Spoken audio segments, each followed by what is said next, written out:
This is the greatest IKEA hack. This whole project cost less than $15 to make. I start by wrapping the outside of the vase and the bowl in newspaper to protect it. Then I take it outside to give it a couple of coats of this stone spray paint on the inside. Once that's dry, I put a colour changing light inside and you are left with these adorable trendy mushroom lamps. Would you make these? Do you recognize this rug? If you're like me and you love Bluey, even though you don't have kids, you're going to want to see how this turns out. I took a kit for making a basic room and used it as a base for this project.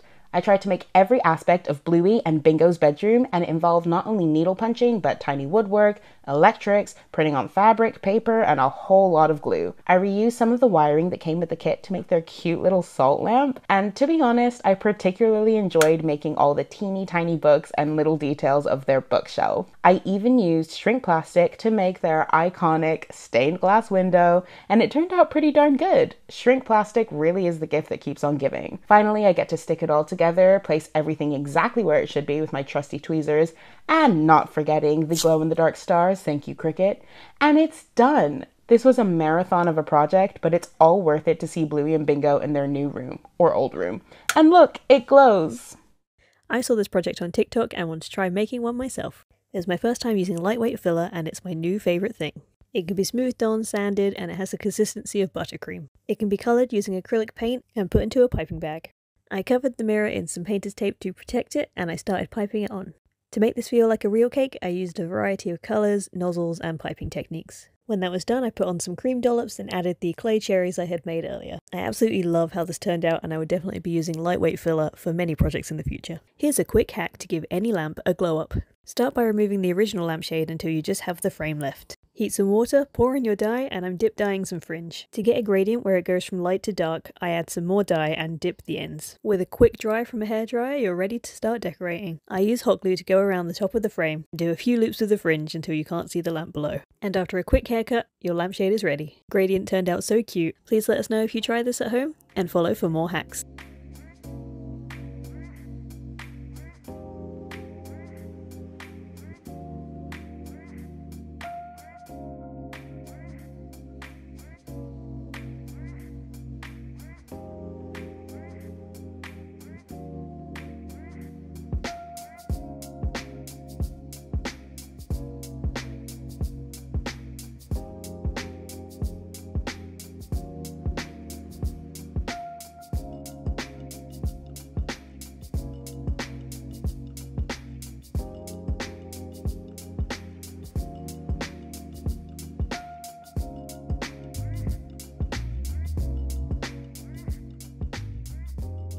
We are back with another bread bin cabinet. I wanted it to be super colourful, so I started with these rainbow stripes across all the slats, and then for contrast I painted the rest of the unit white. I repeated this process on a second bread bin so that they could be stacked. Once it was painted, I added these super cute little gold legs. It was a hard shape to get them all onto, but it worked out in the end. I then stacked the bread bins on top of each other and screwed them together. And as a finishing touch, to match the legs, I painted the handles gold. And here is my finished bathroom cabinet. I'm super happy with how it turned out. If you haven't seen it, then please check out our previous bread bin cabinet.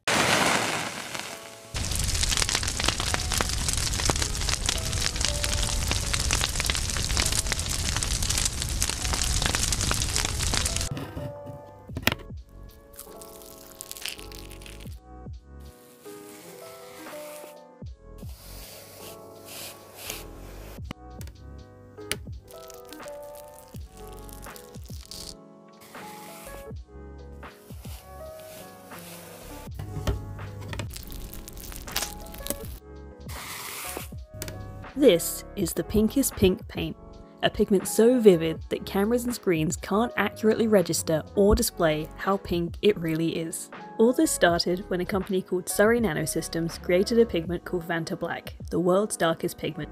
They gave exclusive use of the paint to artist Anish Kapoor. In protest, Stuart Semple created the Pinkest Pink, with the caveat that it can be used by anyone as long as you are not Anish Kapoor.